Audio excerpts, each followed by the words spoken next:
গুৱাহাটী ইউনিভাৰ্চিটিৰ four year undergraduate প্ৰগ্ৰামৰ second ছেমৰ ৰিজাল্ট বা গ্ৰেড শ্বীট ক'ৰ পৰা ডাউনলোড কৰিব আহক চাওঁ।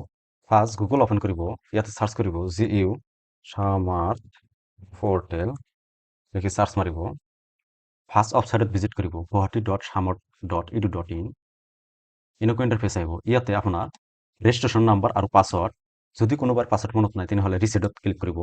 ইয়াৰ পৰা আপুনি প্ৰগ্ৰামটো চিলেক্ট কৰিব। যদি আৰ্টছত কৰে তেনেহ'লে আৰ্টছ লিখিব। ইয়াতে এইটো আৰ্টছৰ অপশ্যন FOA, আৰু ছায়েন্সৰ হ'লে এইটো বেচেলৰ অফ ছায়েন্স FOS। ইয়াতে ক্লিক কৰিলে ইয়াতে এনৰলমেণ্ট নাম্বাৰ দি ছাবমিট মাৰিলে আপোনাৰ জিমেইল আইডিত এটা OTP যাব। OTP দিয়াৰ পিছত আপুনি পাছত ৰিছেট কৰিব পাৰিব। ৰেজিষ্ট্ৰেশ্যন নাম্বাৰ আৰু পাছৱৰ্ড দিয়াৰ পিছত এনেকুৱা ইণ্টাৰফেচ আহিব। ইয়াতে থ্ৰী ডটত ক্লিক কৰিব। তাৰপিছত তলত আহিব ইয়াতে এক্সামিনেশ্যন গ্ৰেড কাৰ্ড লিখা আছে, ইয়াতে ক্লিক কৰিব। এনেকুৱা ইণ্টাৰফেচ আহিব। ইয়াতে বাৰ আছে, এইটো ৰাইট ছাইডত এনেকৈ চুইপ কৰিলে ইয়াতে এইটো ফাৰ্ষ্ট ছেমিষ্টাৰ, এইটো ছেকেণ্ড ছেমিষ্টাৰ